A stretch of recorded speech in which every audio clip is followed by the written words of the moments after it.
Bonjour et bienvenue dans ce premier parc photovoltaïque financé, créé et géré par des citoyens.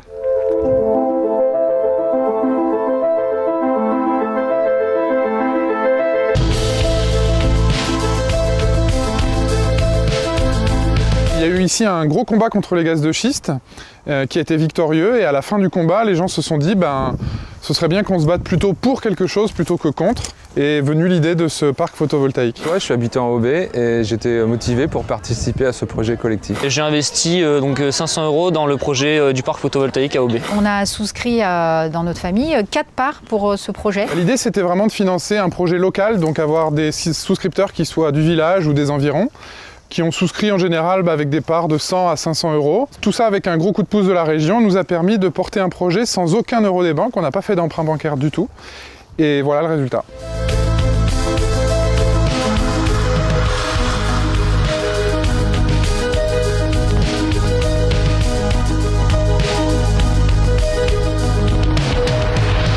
Donc ici on a un onduleur qui récupère toute l'électricité produite par ces panneaux. Et au total, sur le parc, on produit 380 MWh par an, ce qui correspond à peu près à la consommation de 280 personnes sans chauffage. Et ici, on a le tableau général qui récupère les 11 onduleurs et qui envoie toute l'électricité dans le réseau. Et cette électricité est vendue à Enercop, qui est un fournisseur d'électricité coopératif et 100% renouvelable. C'est une satisfaction de voir que le parc a réussi à être concrétisé et puis de voir que ça fonctionne. Donc le parc a été mis en service en 2018 et là en 2019 on a eu notre premier versement d'intérêt. Donc c'est assez marrant parce qu'on voit que du coup notre argent y sert puisque le parc existe, et en plus nous on a une rémunération sur notre compte en banque. Tous ceux qui ont mis un petit peu d'argent dans ce parc récupèrent chaque année un petit pécule d'environ 3% pour l'instant. Et ça, c'est une décision qui est prise en assemblée générale. Les assemblées générales se passent avec une personne égale une voix, quel que soit le montant qu'on a souscrit au départ. Et toutes les décisions sont prises en assemblée générale. Ce sont vraiment les citoyens qui gouvernent. Le fait d'avoir mis les citoyens dans la boucle dès le départ de ce projet, ça a permis d'ajouter des exigences environnementales et sociales au cahier des charges, ce qui fait que les panneaux, par exemple, ont été choisis pour leur qualité technique, bien sûr, mais aussi parce qu'ils sont fabriqués par une boîte qui est à Toulouse. Un autre aspect qui était très important pour le projet, c'était de construire ce parc sur un terrain qui est une ancienne décharge municipale, donc un terrain qui n'est ni constructible, ni cultivable, donc qui est vraiment mort, et auquel on redonne de la valeur.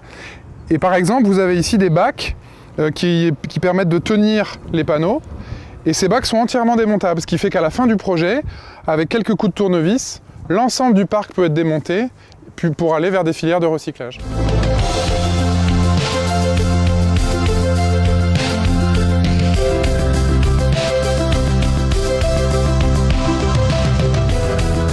Bonjour Antoine. Salut Alenka.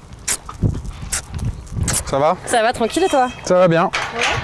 Ouais, ça va. Bien. Ça tourne bien. Beaucoup de soleil en ce début d'année 2019, donc on est content. Énergie partagée, c'est un fonds d'investissement national qui récupère des investissements individuels de personnes qui veulent investir dans les énergies renouvelables et qui redispatche ensuite cet argent dans des projets locaux.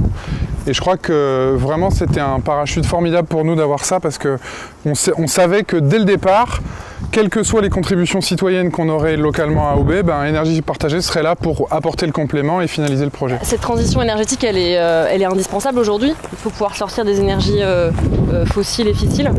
Donc ça veut dire concrètement déployer des centrales photovoltaïques, des parcs éoliens, des centrales hydrauliques, des projets de bois énergie. Nous, ce qu'on dit chez Énergie partagée, par contre, c'est que ce changement de modèle, il doit se faire par le bas, par les territoires, pour les territoires. Donc c'est pour ça que nous, on pousse à la création de coopératives locales sur tous les territoires. Si vous avez un petit peu de temps, vous pouvez tout simplement rejoindre la coopérative citoyenne la plus proche de chez vous. Et si vous n'avez pas trop de temps, mais un petit peu d'épargne à placer, vous pouvez les mettre dans l'outil d'investissement Énergie partagée investissement, qui est du coup l'outil national qui permet d'aider toutes ces coopératives citoyennes en France.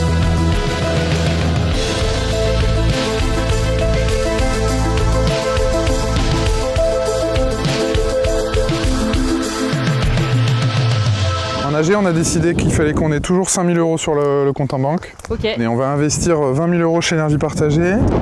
La transition écologique, c'est important pour moi parce que l'État, ils n'ont pas l'air de se bouger vraiment. Si on commence à faire ça, après ça va donner d'autres idées aux gens et les gens, ça va grandir, ça va faire un effet boule de neige, je pense. Il y a plein de projets autour de nous qui se montent sur des petites toitures photovoltaïques. Pourquoi pas?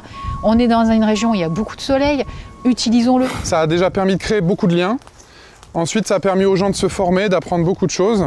Et puis surtout, c'était l'objectif de départ, de faire un circuit court de l'énergie qui permet de contribuer à la transition écologique. La crise environnementale qui nous menace, d'une certaine façon, elle nous met en état de sidération. C'est vrai qu'on se dit qu'est-ce qu'on peut faire face à un phénomène qui est si énorme, si mondial. Et finalement, ce type de projet, ça a la vertu de se dire que on se lève le matin et tous ensemble, là, dans notre collectif, on va faire des choses et on va avoir un impact réel sur la transition écologique et donc sur le monde qu'on va laisser à nos enfants.